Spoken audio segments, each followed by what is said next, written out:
بسم اللہ الرحمن الرحیم۔ السلام علیکم ورحمۃ اللہ وبرکاتہ۔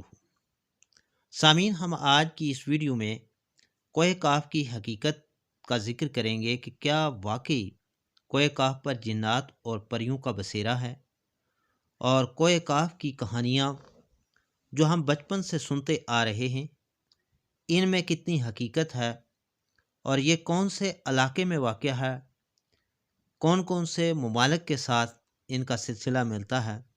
یہ ساری تفصیلات آپ آج کی اس ویڈیو میں سنیں گے، اور اس شہزادی کا واقعہ بھی آپ سنیں گے کہ جس کی وجہ سے یہ کہانی مشہور ہوئی ہے۔ لیکن ویڈیو میں آگے بڑھنے سے پہلے آپ سے گزارش ہے کہ اگر آپ ہمارے یوٹیوب چینل پر نئے ہیں تو اسے ضرور سبسکرائب کر لیں تاکہ ہماری ہر نئی آنے والی ویڈیو کا نوٹیفیکیشن آپ کو مل سکے۔ سامعین، کوہ کاف کا ذکر تو آپ نے بچپن میں بہت سی کہانیوں میں سنا ہوگا، جیسے ایک بادشاہ کی بیٹی محل کے چھت پر گھوم رہی ہوتی ہے اور ایک دیو اس کو اٹھا کر کوہ کاف میں قید کر دیتا ہے۔ بادشاہ مختلف ممالک کے شہزادوں کو اس مہم پر روانہ کرتا ہے کہ میری شہزادی کو واپس لائے گا جو میں اس کی شہزادی یعنی اس کی شادی اپنی بیٹی سے کر دوں گا۔ چنانچہ ایک نیک دل شہزادہ بھی اس مہم پر روانہ ہوتا ہے، اور اس کی ملاقات ایک بزرگ سے ہوتی ہے۔ بزرگ اس کی نیک دلی کی وجہ سے اس کو ایک انگوٹھی دیتے ہیں، جس کی بدولت وہ فوراً کوہ کاف کی پہاڑیوں پر پہنچ کر دیو کو مار دیتا ہے اور شہزادی کو آزاد کروا کر واپس اس کے وطن لے آتا ہے۔ چنانچہ شہزادی کی شادی اس شہزادے سے ہو جاتی ہے اور وہ دونوں ہنسی خوشی رہنے لگتے ہیں۔ اس طرح کی ملتی جلتی کہانیاں آپ نے ضرور سنی ہوں گی، لیکن شاید آپ کو معلوم نہ ہو کہ کوہ کاف اصل میں ہے کہاں۔ کوہ کاف، جس کو کفکار بھی کہتے ہیں، بحیرہ اسود اور بحیرہ قزوین کے درمیان خطہ کفکار کا ایک پہاڑی سلسلہ ہے جو ایشیا اور یورپ کو جدا کرتا ہے۔ لیکن کبھی اس کا شمار روس میں ہوتا تھا، لیکن روس کے ٹوٹنے کے بعد اب یہ حصہ چیچنیا میں شمار ہوتا ہے۔ کوہ کاف کے پہاڑی سلسلے کی بلند ترین چوٹی ماؤنٹ البروس ہے، جو 18,506 فٹ بلند ہے۔ یہ واضح نہیں کہ کوہ کاف کا سلسلہ یورپ میں ہے یا ایشیا میں، اس لیے کہ یہ پہاڑی سلسلہ کافی طویل ہے، جو تقریباً 1100 کلومیٹر لمبا اور 160 کلومیٹر چوڑا ہے۔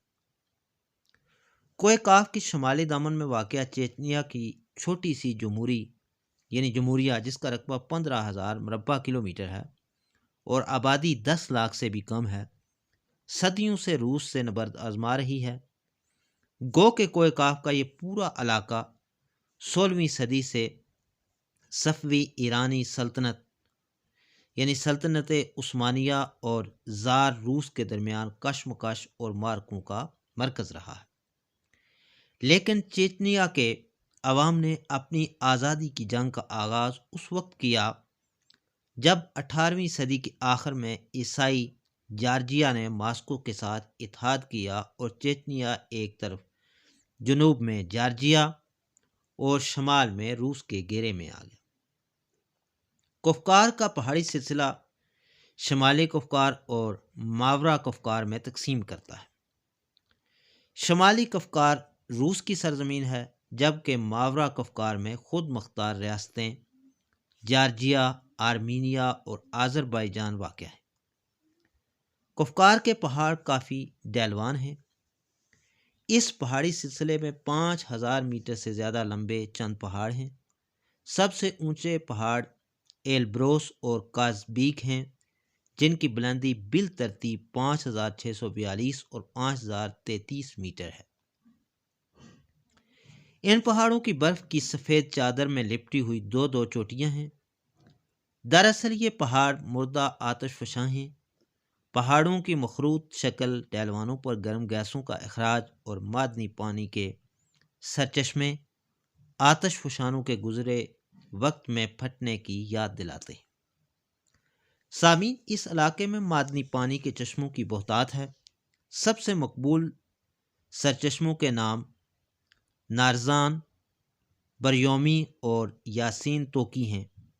ان کے قریب مشہور صحت گاہیں اور تفریحی مقامات واقع ہیں جہاں روسی لوگ سوویت زمانے سے آرام اور تفریح کرنا پسند کرتے ہیں۔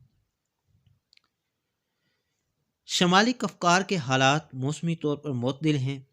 اونچے پہاڑ گرم جنوبی ہواؤں کو وہاں نہیں آنے دیتے، جبکہ یوں ٹھنڈی شمالی ہوائیں اس علاقے تک نہیں پہنچتی۔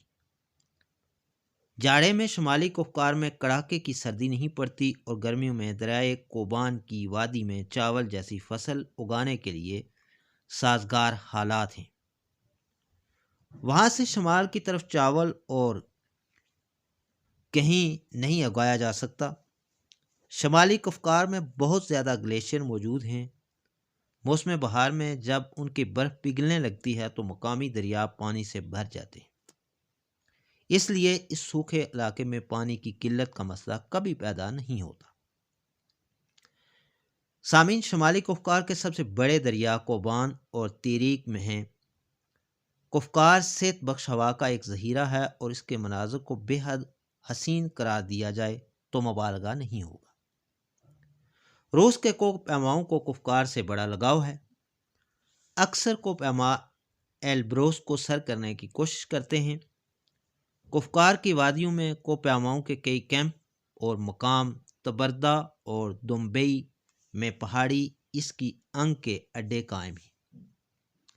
شعبہ سیاحت کے لحاظ سے کفکار کے پہاڑی سلسلے کی صلاحیت یورپ کے کوہ آلپس سے کچھ کم نہیں ہے۔